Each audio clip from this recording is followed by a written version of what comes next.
To our pre-council meeting. Welcome, Dan Marvin, Urban Director.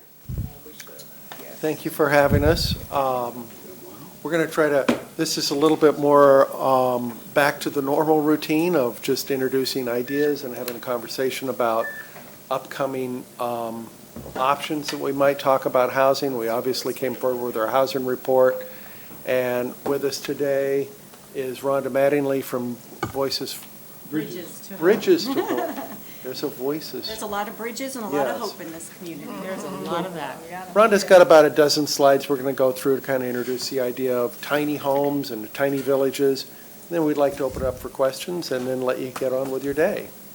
So Rhonda, go ahead. Okay, thanks, Dan. First, I'll mention a little bit about Bridges to Hope in case somebody's not familiar with what Bridges to Hope does. We are a nonprofit that serves men and women who have been incarcerated. When they reenter the community, they face a lot of obstacles getting jobs and finding a place to live. And so what we do is we offer them furniture, clothing, and household goods at no cost. And all of those items that we get are donated by community members such as yourself. We are privately funded. I received a couple grants, one from Woods Foundation that helped get an office assistant, and then Cooper Foundation, a small grant that helps us with operating. Other than that, we do a lot of fundraising and just going out and nurturing donor relationships and getting private donors. So this last year we served over about 725 men and women coming out of prison. So of those, we're talking to them, and the biggest obstacle that we're finding is housing. There's landlords that do rent to those that have been incarcerated, those with records. However, they're far and few between, and some of those have been burned in the past, and so they're afraid to try again. So in 2016, I was at a NIFA conference, and one of their keynote speakers was Pastor Dan from Eugene, Oregon, and he is the founder of Square One Villages, and they have housing for homeless and for the veterans and for those reentering the society after incarceration. And so that got me thinking, why not here? You know, why not us? We've got enough issues with homelessness and with incarceration. And so that's where I got the idea to start doing this. So I want to start with this first slide is about an 8-minute video. And it talks about Hope Village in Eugene, Oregon. And it really expresses a lot about how I think we can have this in our community and get it done.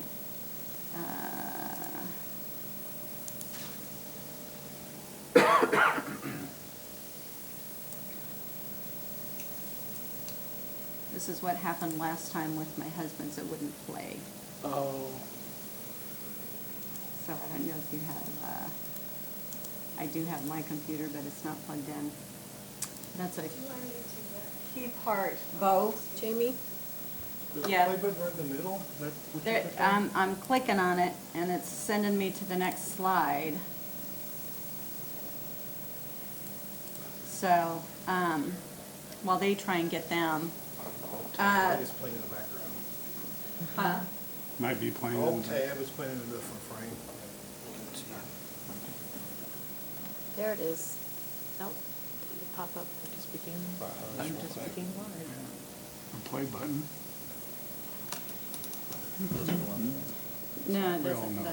Is that- We're all gonna chime in, like we all Of know. course. It's like we- I am not an I IT have no professional. clue. So you will. Technology will betray you I was just making sure you had, Yeah. internet access. Yeah, the worst thing. If you want to try yours, I can just get you another cable. yeah, which is why I'm thrilled that I chair the ISPC. So I'll talk a little bit about, while he's trying to get this, because I really would like you to see the video. It talks about, they've got the city councilman and everything, talking about how they brought that to them, to their area. But I have already spoken to Director Frakes at the Corrections Department, and the way we're planning on doing this is he has facility and the capability to build these small homes, these tiny homes, in inside the NSP and Tecumseh and York and LCC. So there's 4 of the prison systems that have the people power and the facilities to go ahead and build them inside. Once they're put together, we bring them out to where our property is, and those that are on work release at Community Correction Center can come out to the property and put those together. So what we're doing there is we're giving them something positive to do with their time while they're incarcerated, but we're also teaching them a skill. We're working with Jeremy Elders, who is with Cornhusker State Industries. And, you know, they've got the means, the training, the education, everything that they need to get that going. So in the prisons are really constructing like a prefab modular type system. It's all kind of cookie cutter and, okay. Well, and the other thing is it doesn't have to be, you know, cookie cutter and just real simple and easy. There's several different areas, and another good example is Michigan, and that's some of the slides that I have as well. They have individual houses that are not quite cookie cutter because they've found that when you do something more individualized, it makes the residents more apt to take care of the property and to want to stay there and be there. Excuse me a second.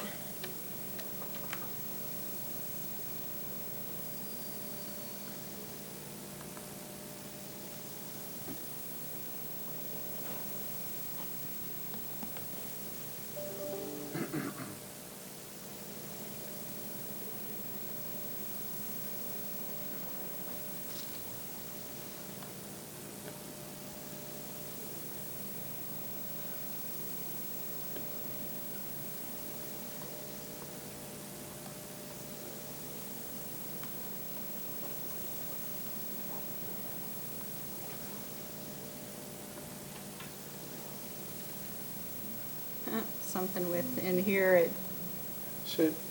Play it off your downloads instead of off of the flash drive. It should I'll work. try that. All right. I said I wasn't an IT professional. Yeah, you weren't gonna chime in, remember? Shame on me. Okay, you were all thinking. I wasn't. While we're doing, while you're trying to download this, I got a couple questions. Who owns these? So that's part of what we're all trying to get together to determine, depending on who has the property and if it's donated to Bridges to Hope, it would be Bridges to Hope property. Are If the these rental then, or they're like rentals? Well, they can be either or. They can be individually owned? They can, yeah, and by the so, occupants? yeah, and I apologize for this, Process why you I'm need getting, lots and legals, and you could condo. But so it, I'm maybe they getting just, all kind of messed up because, we're asking. yeah, I have all those questions to be answered Okay. as I go, but for some reason,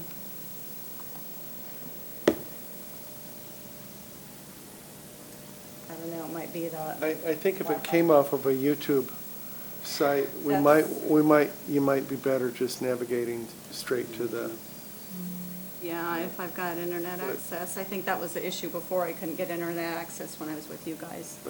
So this one probably has internet access. Would you want to find that, and I can kind of keep talking? Just YouTube, Hope Village in Medford, Oregon. Okay.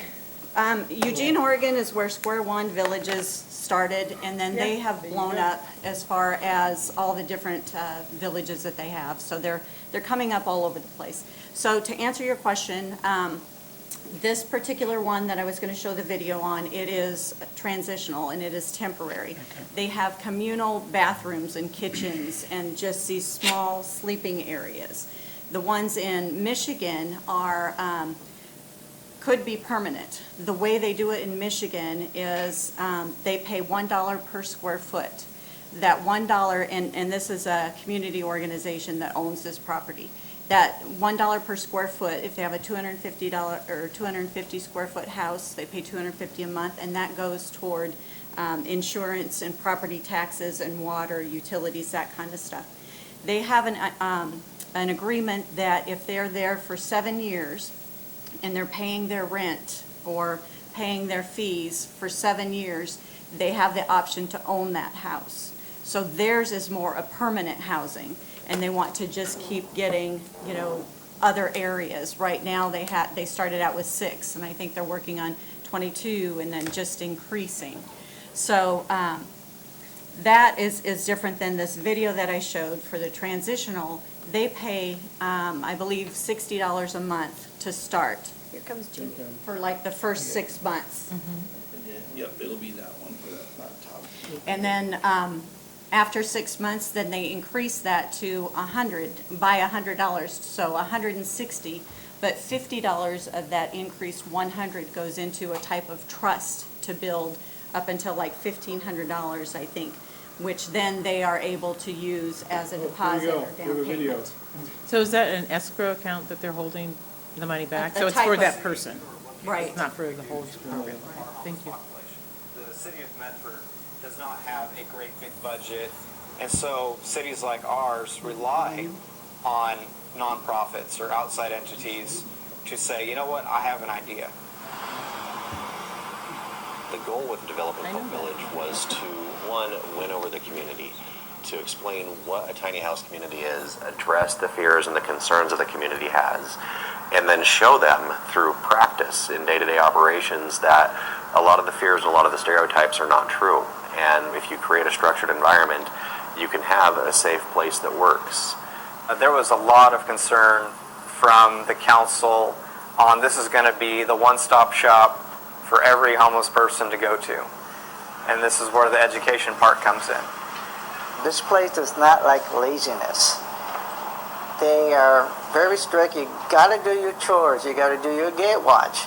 So there's no intruders in and out of there, and you got to do your chores by keeping the place looking clean. Each one of us has a certain thing we have to do, and then myself or 2 others will check the job they're supposed to be doing. And once that's done, we'll check it, and then when a meeting comes, they want to know, well, how's the chores? We look at it, it's just fine, everybody's doing what they're supposed to do. And when everybody's doing everything right and tourists come in, the place looks clean, everything's fine the way it's supposed to be. As you notice, one thing about Hope Village is we intentionally tried to make it this way is it's peaceful.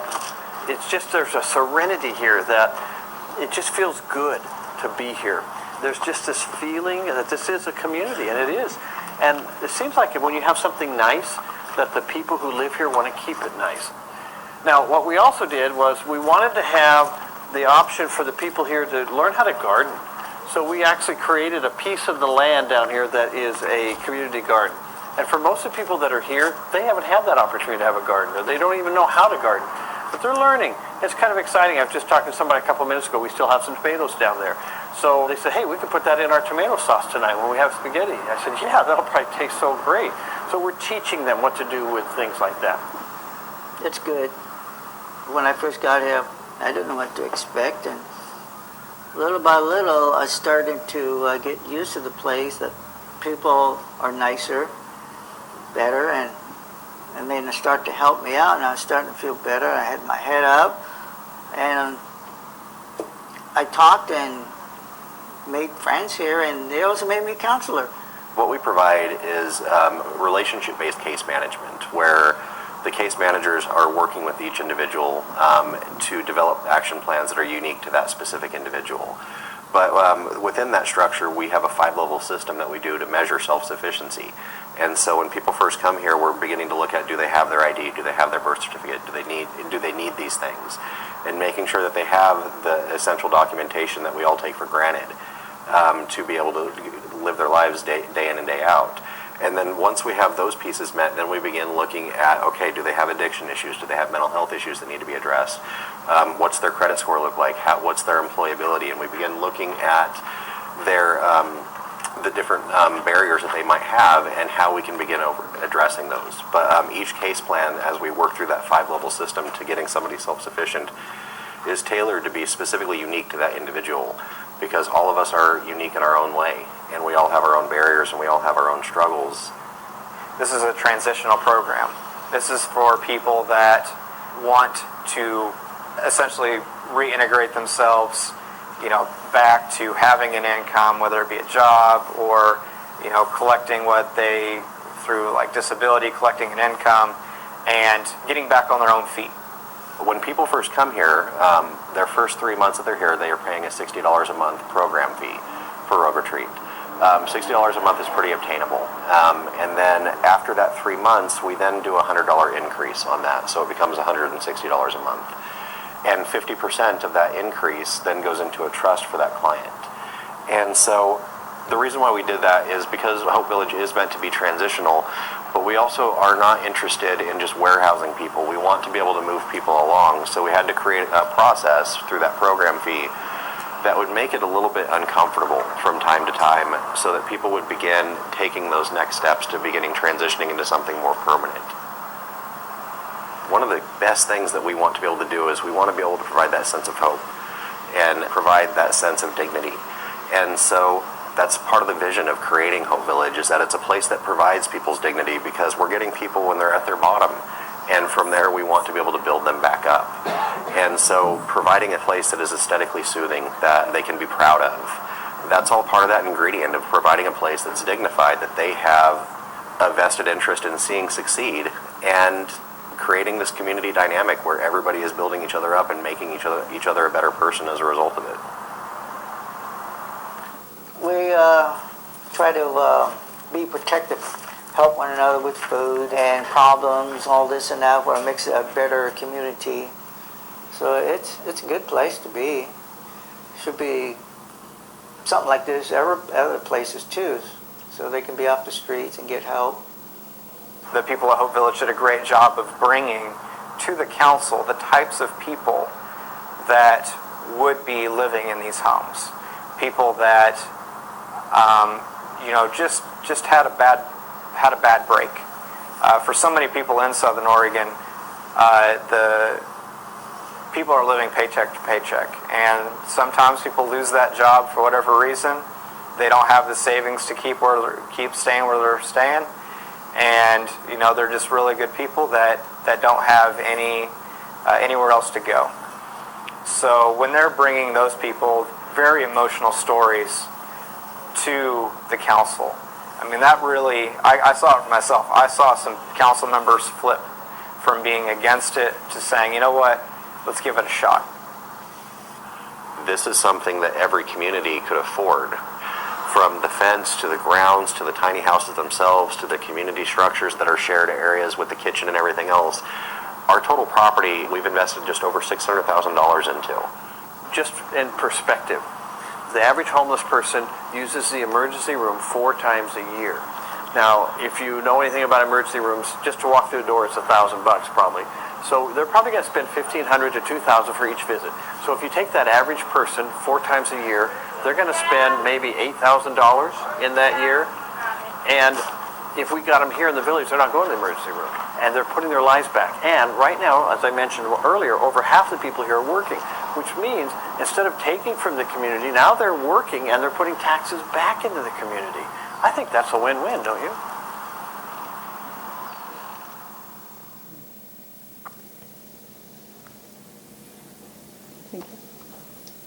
So it's different in, every community.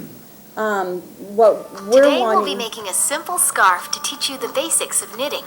How to cast on, how to knit, and how to bind off. You'll need yarn, knitting needles, and scissors. We're using a medium... Thank you. Okay, let's go down to this. Where in Michigan is the Michigan? It's in Detroit, Michigan. So these are some of the houses from Detroit. You can see they're individual and they're, not all cookie cutter. And this is like an inside there, you can have a futon sleeping arrangement, or you can have an actual bedroom in the back, actual kitchenette and bathroom. They have their own, house. And, they found that when they have that, then they're much more likely to take care of the property and take care of their house and work hard at keeping it the way it's needed. So, looking at all of this, some of the challenge that we were thinking about, challenges that we come up with, is locating the property. We need to have it on a bus route. A lot of these people don't have transportation. We need to have water, sewer, electrical capabilities, and it should be near grocery and medical and banks to make their, living easy enough for them to get around.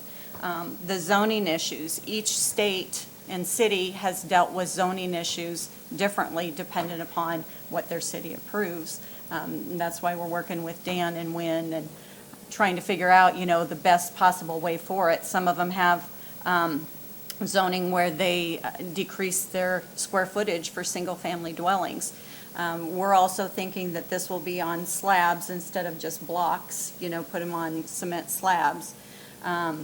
It could be zoned as a community dwelling or a community land trust owned by Bridges to Hope, say.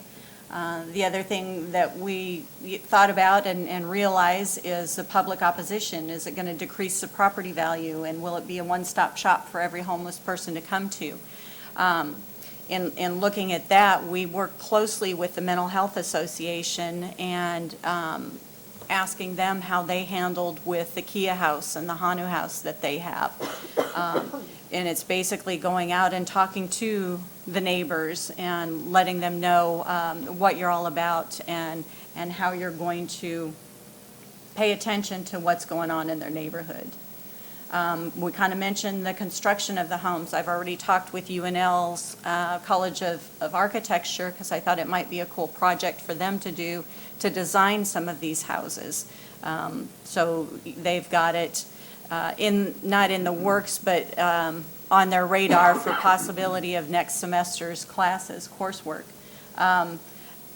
Once all of this gets approved or we get started more, then there's a lot of times where Home Depot or Lowe's or Menards, all of them, if it's a citywide project, they donate a lot of the materials. And so that's our plan, to contact them and try and get that stuff donated. Best Buy donate appliances. And again, as I said, they'll build them inside the facilities, and then Community Corrections put them together.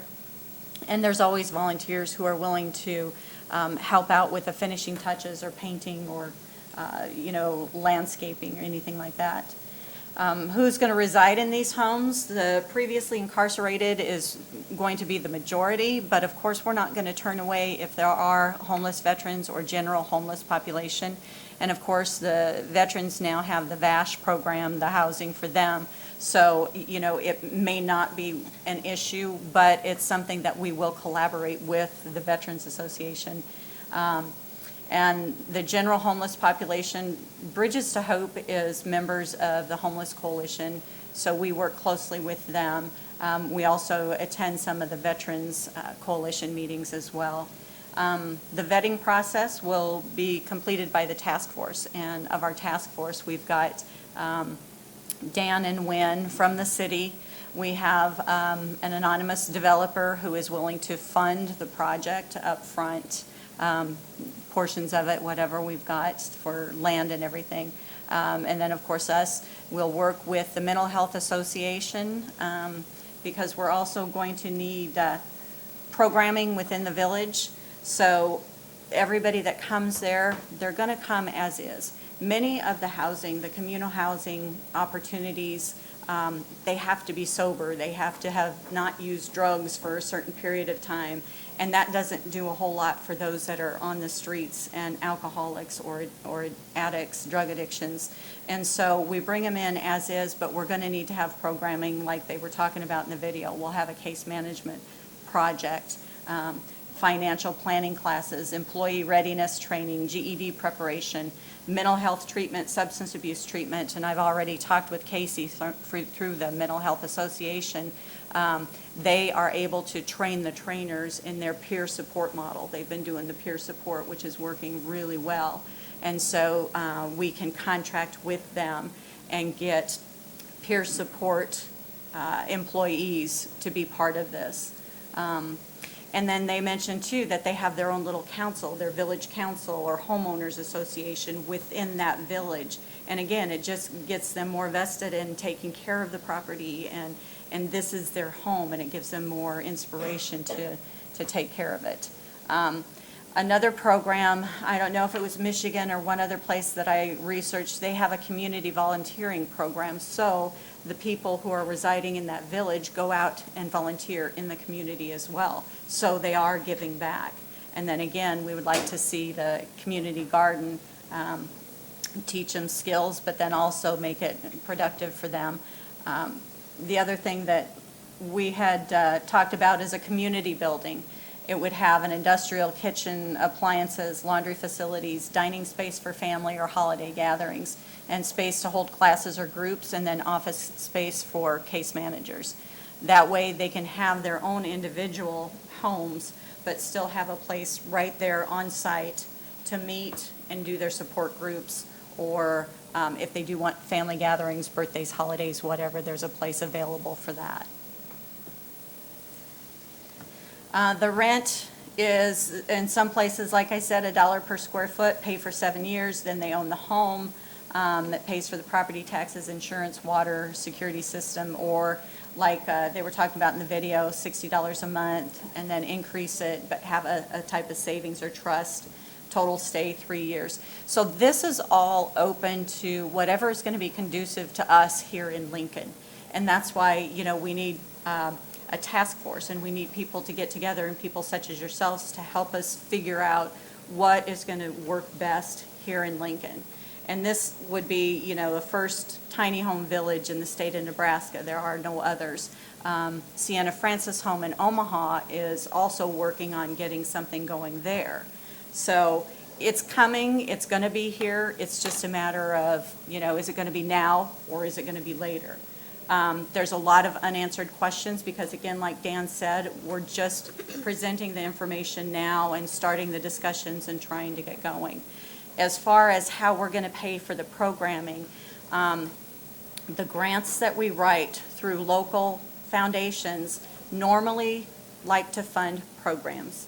It's a little harder to get operating grants from these local foundations. Woods Foundation, we've presented this to them for their Breakthrough Initiative grant, and they love the idea, but that's not their philosophical goals. That's not, you know, what they normally do. And so they said, come back, you know, when you get to your programming piece.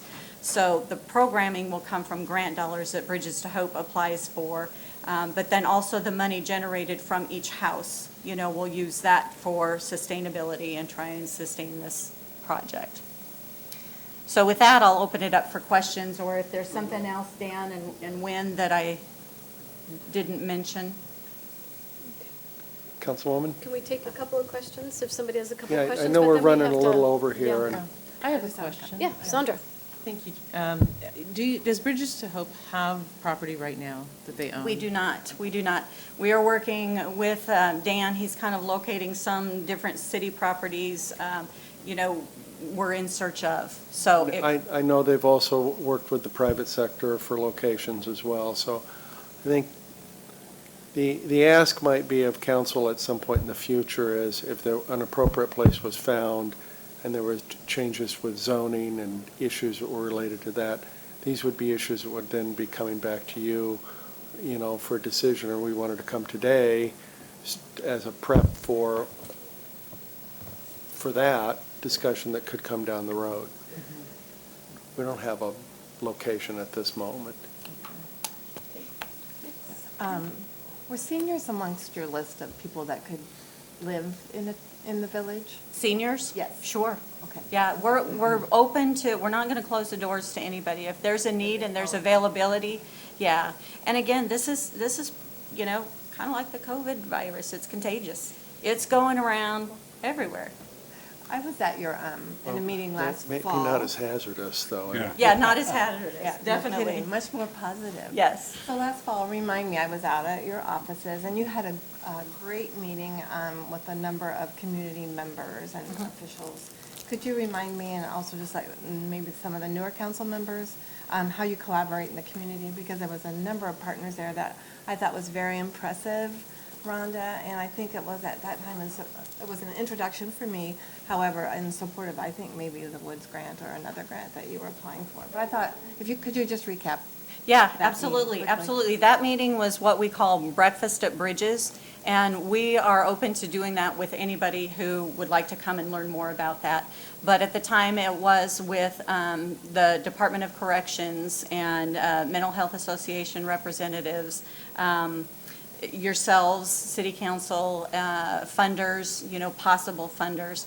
We collaborate with all types of nonprofit organizations throughout the community. We belong to Cause Collective, which also, is a huge plus, because something like this is going to take a village to build a village.